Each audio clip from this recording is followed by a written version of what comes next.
Hi friends, రైతన్న ఛానల్కు స్వాగతం. దసరాకే రైతు భరోసా నూతన మార్గదర్శకాలపై డైలామా అదేందనేది వీడియోలు తెలుసుకుందాం. ఇప్పటి వరకు మన ఛానల్ని సబ్స్క్రైబ్ చేయకపోతే సబ్స్క్రైబ్ చేయండి, లైక్ చేయండి, షేర్ చేయండి. మీ అభిప్రాయాన్ని కామెంట్ రూపంలో మాకు తెలియజేయండి. రైతులకు పెట్టుబడి ఆర్థిక సాయంగా రాష్ట్ర ప్రభుత్వం అందిస్తున్న రైతు భరోసా నిధులు దసరా కానుకగా అందించాలని ప్రభుత్వం ఆలోచిస్తున్నట్లు తెలుస్తుంది.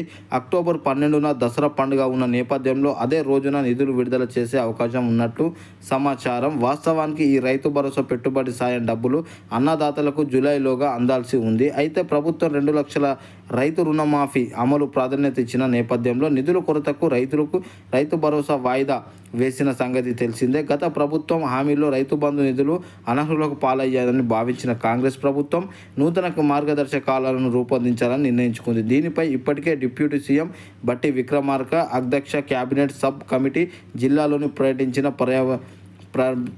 సేకరణపై సైతం పూర్తి చేసింది. మంత్రులు తుమ్మల నాగేశ్వరరావు, దుద్దిల శ్రీధర్ బాబు, పోగులేటి శ్రీనివాసరెడ్డి కమిటీ మెంబర్లు ఉన్నారు. రైతు నుంచి రుణమాఫీ సేకరించిన అభిప్రాయంతో కూడిన వేదికపై అసెంబ్లీలో చర్చించి నూతన విధి విధానాలను రూపొందించామని బట్టి విక్రమార్క గారు చెప్పడం జరిగింది. ఎన్ని ఎకరాలకు పరిమితి రైతు భరోసా సాయం అందించాలన్న కౌలు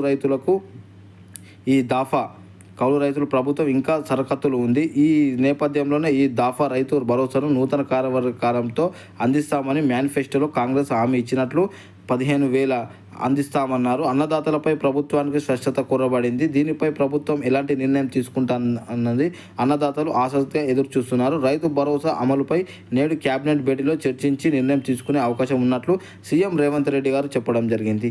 ఇప్పటి వరకు మన ఛానల్ని సబ్స్క్రైబ్ చేయకపోతే సబ్స్క్రైబ్ చేయండి, లైక్ చేయండి, షేర్ చేయండి. మీ అభిప్రాయాన్ని మా కామెంట్ రూపంలో తెలియజేయండి. జై జవాన్, జై కిసాన్, జై భారత్.